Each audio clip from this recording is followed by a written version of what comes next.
my review of the Moby Grape album, Live Grape. It was released in 1978 and produced by John Chesley. Probably said that wrong. So yeah, this album is the Grape album that I've spent like the least amount of time with. I got it sometime around last winter, I think, off eBay. I don't really remember what I paid for it. I think this is kind of a harder album to find. I'm not sure if it's on CD or not. I don't remember like seeing a CD copy of it. I just saw it on vinyl. It's kind of a weird album. It doesn't actually say Moby Grape on it anywhere. It just says Live Grape. I guess they were being sued by Matthew Cates at the time, or suing Matthew Cates or something like that. So they couldn't use the name. And there are only 3 of the original members on here: Jerry Miller, Peter Lewis, and Skip Spence. So not the first three-man Moby Grape album, because Truly Fine Citizen was a 3-man album, but this is a different lineup slightly, swapping out Skip Spence for Don Stevenson. On here they're joined by Cornelius Bumpus on organ and sax, Christian Powell on bass, and John Oxendine on drums. I probably butchered that last name. Daniel Spencer also is on there, plays drums on 1 track. So yeah, kind of a different album, different lineup. I'm not sure if the other guys in this lineup were ever like officially part of the band or not. And this is the only album with that lineup. It's kind of one of the least like Moby Grape sounding albums that they put out as a result. I know like next to nothing on the background of this album, so I don't know if it was actually all recorded live or if it's in the studio and like made to sound live or what. I know some of the vocals on here do sound live, and some of them sound like they maybe like went back and fixed them or something, but I'm not sure if that happened or not. The album starts with The Last Horizon. It's a Peter Lewis track. I think it's a strong opening track and a catchy song. Good vocal from Peter Lewis, but this is one of the vocals that I think almost sounds like it was done in the studio. It doesn't really sound live. It's got some really cool guitar on it. Really cool guitar tone as well. I think Jerry Miller's guitar tones like throughout this album are just really good. The second track, Here I Sit, Jerry Miller song, another one I like a lot. I think it's a catchy song. I like Miller's vocal, and more really cool guitar on it from him. So yeah, I would count these first 2 songs as kind of standout tracks for me. The third track, Honky Tonk, is a cover and instrumental. It's got some cool guitar from Miller, some cool saxophone from Cornelius Bumpus. I enjoy it, but it's not like one of my favorite tracks on here. The fourth, Cutting In, is another cover. This one, kind of a slower song. I think it's sung by Cornelius Bumpus, because I don't recognize his voice as one of the main guys. But I like his vocal. It doesn't sound a lot like Moby Grape as a result of having a different singer, which is the case for like a couple songs on this album, because he sings a few of the songs.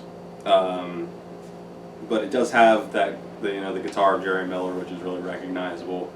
It's got a lot of really cool guitar on it. It's got some pretty cool organ too from Cornelius Bumpus. I like it, but another one that's not really like a huge highlight for me, but I do like it. The fifth track, Must Be Going Now, Dear, is a Skip Spence song, the only one on here. And I would say this is my favorite track on the album. It's the one I find the most interesting. I didn't find it really instantly catchy, but it really has like grown on me. I think it's Skip Spence singing. This is one of the vocals that kind of sounds really live, but I like the vocal. Really cool guitar on it. That's the whole like, just all the guitar going on throughout the whole song from everyone playing it. I just really like it, like the riffs that are going on, and all Jerry Miller stuff. So yeah, that track, just a really cool song, kind of one of the hardest like rocking songs on here. The sixth track, Your Rider, Peter Lewis song, co-written with, I didn't write down the guy's name, Christian Powell, so the co-written with the bass player. This one, it's catchy. I think it's going to grow on me over time, but it's not really one of my favorite ones on here. I like Peter Lewis's vocal. This one vocal sounded more live than the first track. And I don't know, it's got some catchy moments, but as a whole it's not my favorite song on here, but I do think it's going to grow on me a lot the more I listen to this. The 7th track, Up in the Air, another Peter Lewis song. This one, it's got some really cool guitar. It's pretty catchy. I think the bass on this is more noticeable than it is on a lot of the album. Cause I don't know, it just doesn't, the bass on this album is not really, it doesn't really like stand out in the mix to me. It's got kind of a long solo in the middle, and then it like goes back into the singing at the end. And I like the solo, and I like all the guitar playing on it. And that's the end of side 1. It starts with "Set Me Down" by Cornelius Bumpus, and this one also sung by him. I like his vocal, but once again, it kind of doesn't sound like a Moby Grape song because it's not one of the normal guys singing it. It's got some really cool guitar in it. Yeah, I don't know. It's a good song, but just doesn't sound a lot like Moby Grape normally does. The 9th track, "Love You So Much," is a Miller song. This one is the one with Daniel Spencer on the drums, and it's actually probably my favorite of the drum performances on the album. It's a catchy song, more cool guitar from Miller, and another one that I like pretty well. And then the 10th and final track, "You Got Everything I Need," is another Miller song. This one I think is sung by Cornelius Bumpus though. It's the longest song on the album by far. It's like 11 minutes. So maybe a little too long in my opinion. It starts out with some singing and then it goes into a long instrumental section.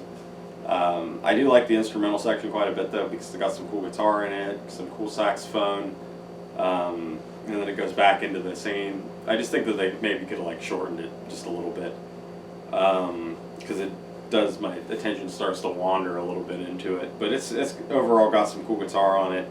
A decent way to close the album, but not my favorite track. Live Grape, kind of a strange album for these guys. It's live, but it's got new songs on it, new original songs and new covers that aren't on any of their other albums. It's got a bunch of members that aren't normally in the band, a different singer with Cornelius Bumpus. So just a really kind of atypical Moby Grape album. That's it. I don't think it's bad.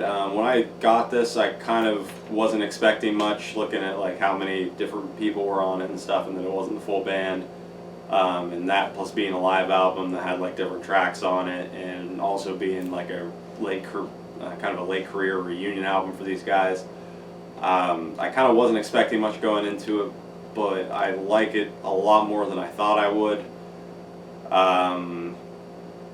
Yeah, I wouldn't recommend this to people who haven't heard their first 4 albums. I would say it's one to check out after you've heard the first 4 albums that they did on Columbia. If you like those and you want to go into their reunion albums, then you might want to check this one out. I still wouldn't even like go for this one first probably of those.